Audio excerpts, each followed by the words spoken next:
तरी फक्त बैठकीला जाण्यासाठी मी तिथं जाणार नाही, आमच्यातलं कुणी त्या बैठकीला जाणार नाही।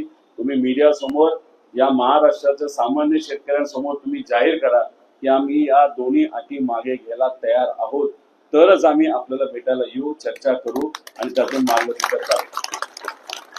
आमच्यातले अनेक लोक तब्येत त्यांची डाऊन होत चाललेली, ताकद कमी होत चाललेली, डोकं तिथं दुखतंय, पण काही झालं तरी आम्ही इथून हटणार नाही। माझा परिवार थोडा चिंतित आहे, माझे वडील इथं बसून आहेत, माझी लहान मुलं ज्यांना आंदोलन काय असतं, उपोषण काय असतं, अन्नत्याग काय असतो हे माहित नाही, पण वडील इथं बसलाय त्या अनुषंगाने ते काळजीत आहेत आणि त्यातले दोघेही म्हणतात किंवा आम्ही सुद्धा आता तिथं काहीतरी खाणं बंद करून टाकू। म्हणजे प्रांजळ मनाचे लोक आहेत, मुलं आहेत, त्यांना खरं तर या जगामध्ये काय चाललंय हे माहित नाही। पत्नी माझी टेन्शन मध्ये आहे, तर त्यांना एवढंच सांगतो, जर सामान्य लोकांच्या हितासाठी आम्ही इथं आंदोलन करत असू तर आमच्या पाठीमागे विठोबराया आहे, आम्हाला कुठेही काय त्या ठिकाणी होऊन देणार नाही।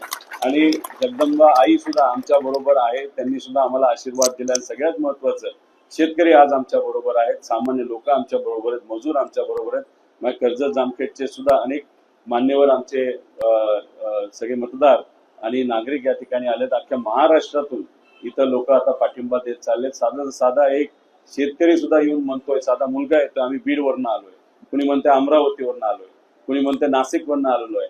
काही कुठल्याही राजकीय पक्षाचे त्यांचं घेणं देणं नाही, पण त्यांचं मत आलंय आमच्या 2.5 लाखाचं थकबाकी आहे, आमची 3 लाखाची थकबाकी आहे, आमची 1.5 लाखाची थकबाकी आहे, 50,000 दादा काहीच होणार नाही। आणि काही येतात म्हणतात की आमचं रेग्युलर आहे, पण हे 25, 26 आणि 26, 27 म्हणजे अजून एक वर्ष आम्ही कसं राहायचं।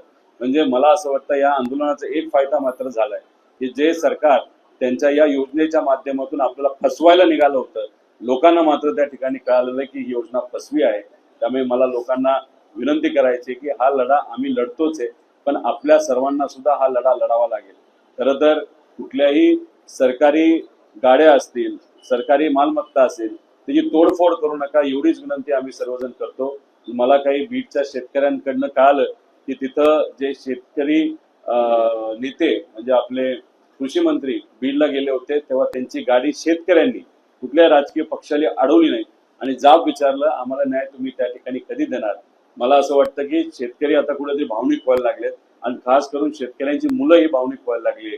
आज भरणे मामांची गाडी अडवली, उद्या कोणाची गाडी अडवली जाईल हे आम्हाला त्या ठिकाणी सांगता येणार नाही, कुठले रस्ते अडवले जातील हे सांगता येणार नाही। आणि मलाही कुठेतरी असं वाटायला लागलंय की इथं बसून कदाचित प्रशासनाला बरंच काय असं वाटतं की सगळं नियंत्रणात आहे। त्यामुळे उद्याचा पूर्ण दिवस मी इथं असेल आणि माझ्या मनात असे अजून निर्णय त्या ठिकाणी घेतला नाही। आपण जर उद्या संध्याकाळपर्यंत आणि परवा सकाळपर्यंत आपल्या बाजूचा निर्णय, शेतकऱ्यांच्या बाजूचा निर्णय त्या ठिकाणी घेतला नाही तर मला असं वाटतं की इथून मंदिर फार लांब आहे।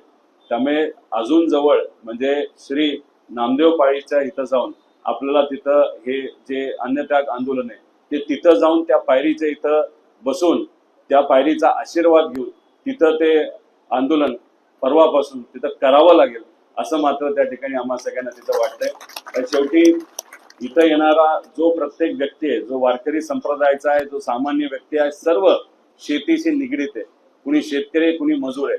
त्यामुळे शेतकऱ्याच्या हातामध्ये पैसा आला तर मजुराच्या हातात पैसा, मजुराच्या हातात पैसा आला तर व्यापाऱ्यांच्या हातात पैसा, आणि हे सगळी मोठी सायकल आहे।